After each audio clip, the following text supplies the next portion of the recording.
만나서 반갑습니다. 실버아이뉴스 이갑숙의 실버 뇌크리에이션 칼럼 영상을 기다려주신 여러분께 진심으로 감사드립니다. 자, 여러분의 두뇌 회전을 원활하게 하기 위해서 넌센스 퀴즈를 내겠습니다. 아시는 분은 손을 들며 날 좀 보소 라고 외쳐주시고, 모르시는 분은 옆 사람 어깨를 치며 네가 대답해 라고 하십니다. 만약 옆에 사람이 없다면 제가 대답해 드리겠습니다. 첫 번째 문제, 간장과 소금과 설탕이 게임을 하고 있었습니다. 그런데 자꾸만 설탕이 지는 게 아닙니까? 도대체 어떻게 된 일일까요? 네, 간장과 소금이 짜서. 두 번째, 아파트가 아파요. 그래서 병문안 가서 아파트야 어디가 아파? 했더니 뭐라고 했을까요? 베란다. 네, 베란다.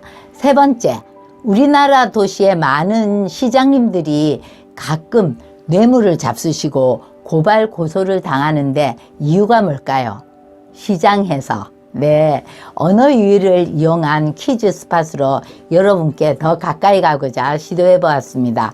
자, 어떤 일을 시도할 때 자기 일에 100% 확신을 가지고 시도하는 사람 그리 많지 않습니다. 중국집 가서 메뉴 선택도 과감하게 못하는 사람이 있습니다. 제가 거기에 속합니다. 네, 짜장면 시키면 짬뽕 먹는 사람에게 눈길이 가고, 또 짬뽕 시키면 짜장면 먹는 사람에게 눈길이 가서 갈등하게 됩니다. 이런 사람을 위해서 뭐가 나왔죠? 짬짜면이 나왔죠. 그렇다고 짬짜면 먹고 만족하냐면 그것도 아닙니다. 에이, 그냥 하나 제대로 시켜 먹을 걸 입맛만 배렸네 라며 죽을 때까지 짜장면과 짬뽕의 갈등을 느끼면서 살게 됩니다. 자, 그렇기 때문에 한번 선택한 일을 100% 확신이 없어도 100%로 만들기 위해 노력은 해야 합니다. 그러기 위해서 뇌에게 의도적으로 자극을 주어야 합니다. 지금은 의도된 것이 없기 때문에 어르신들에게 활용할 수 있는 손가락 체조를 해 보시겠습니다. 왜 손가락 체조를 하는가 하면, 펜필드의 뇌 지도에 보면 손과 입의 감각 정보가 뇌의 대뇌피질에 가장 많이 분포되어 있기 때문에 어르신들의 뇌를 빨리 활성화시킵니다. 강사님들 많이 활용하십시오. 자, 손가락 체조는 이렇게 보시겠습니다. 우리 반짝반짝 작은 별이라는 동요곡에 맞춰서 이렇게 보십니다. 자, 손가락 검지손 하나 내서 구부렸다 폈다 구부렸다 폈다면서 손가락 체조 재밌다. 손가락 체조 참 재밌다. 오른쪽으로 가고 왼쪽으로 또 가고 손가락 체조 재밌다. 손가락 체조 끝났다. 하고 쏙 하고 손 안으로 집어넣습니다. 자, 그 다음에는 두 개를 냅니다. 두 개를 똑같은 방식으로 손가락 체조 재밌다. 손가락 체조 참 재밌다. 오른쪽으로 가고 왼쪽으로 또 가고 손가락 체조 재밌다. 손가락 체조 끝났다. 쏙! 네, 넣었죠. 그 다음에 세 개를 내서 또 똑같은 방식으로 마지막에 5개는 이렇게 합니다. 손가락 체조 재밌다. 손가락 체조 참 재밌다. 오른쪽으로 가고 왼쪽으로 또 가고 손가락 체조 재밌다. 손가락 체조 끝났다. 쏙 하고 뒤로 숨깁니다. 전설적인 복서 무하마드 알리 아시죠? 알리는 1974년도에 조지 포먼이라는 선수와 경기를 했는데, 이때 많은 전문가 도박사들이 조지 포먼이 이길 것이다 라고 하나같이 장담했습니다. 왜냐하면 그 당시 포먼은 무적이었습니다. 그리고 상대 선수를 거의 2회 이전에 KO패 시켰거든요. 반면에 알리는 32살의 나이로 전성기를 지나서 은퇴를 준비해야 할 때였습니다. 그런 상태의 두 선수가 경기가 시작되자 예상은 빗나가지 않았습니다. 포먼은 알리를 계속 두들겨 팼고 알리는 겨우겨우 버티며 링에서 허우적거렸고 그런 경기가 계속되었거든요. 그러다 8회가 되어서 기적이 일어납니다. 포먼이 2회를 넘겨본 적이 없는데 난생 처음 8회 경기를 하게 되니 오랫동안 경기를 해본 적이 없는 포먼이 지치기 시작합니다. 그리고 펀치가 눈에 띄게 무뎌지는 그때 코너에서 계속 맨만 맞고 있던 알리가 3초 만에 그 5번의 주먹을 뻗습니다. 그 주먹에 조지 포먼이 KO패를 당합니다.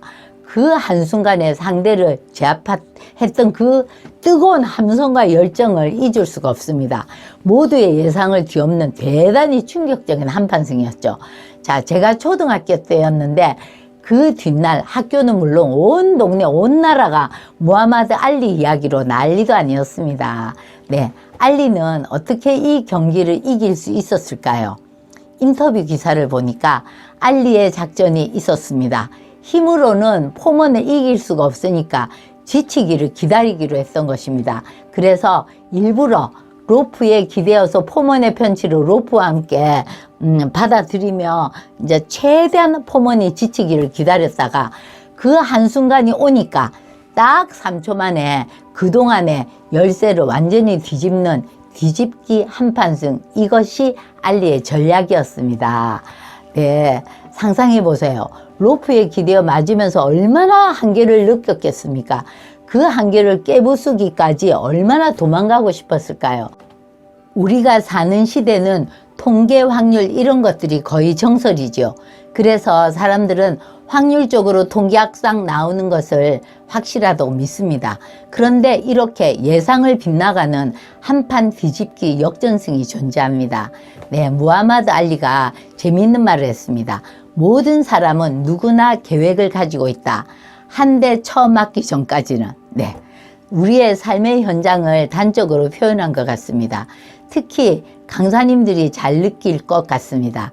왜냐, 프로그램을 계획하고 작성한 강의안을 가지고 어르신 현장에 가서 강의하다 보면 차이가 발생합니다. 문제는 이 차이가 발생했을 때 원인을 발견하고 그 차이를 극복하려는 노력을 어떻게 하느냐입니다. 이것은 많은 경험에서 나오기 때문에 부딪혀야 합니다. 한계를 만나면 깨부수어야 합니다. 그 방법 같은 무하마드 알리의 명언이 또 있습니다. 나비처럼 날아서 벌처럼 쏴라. 네, 무작정 인상 쓰고 덤비지 말고 유연하게 접근해서 효과 있게 때리라는 뜻입니다. 강사님들도 이 말을 강의 기법에 적용하면 어떨까요? 내 강의한 대로만 덤볐다가는 안 되는 때가 있습니다. 그때는 유연하게 상황을 잘 파악하여 자연스럽게 넘겨야 합니다. 이 또한 내 강의 안에 자신이 있어야 합니다. 그런데 초보 강사들은 여기서 한계를 느낍니다. 그래서 제가 방법을 바꿨습니다. 초보 강사를 이 실력이 향상될 때까지 제가 강의안을 만들어서 연습을 시키기로 했습니다. 엄청 좋아하죠. 한계의 벽을 함께 깨부수니 말입니다.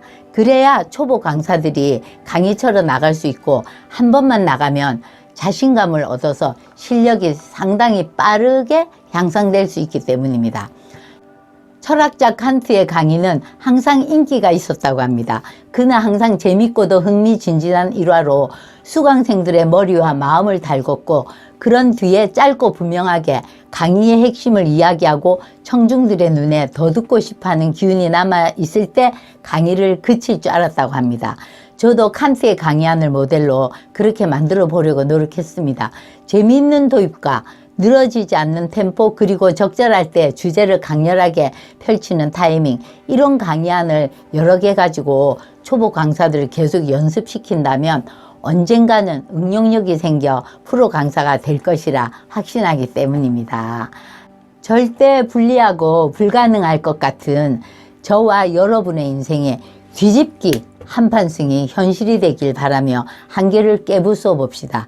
한계를 깨부순 사람들은 무엇이든 할 수 있다는 자신감을 얻게 됩니다. 그리고 분명히 많은 것들이 달라질 겁니다. 할 수 있습니다. 여러분을 응원합니다. 네.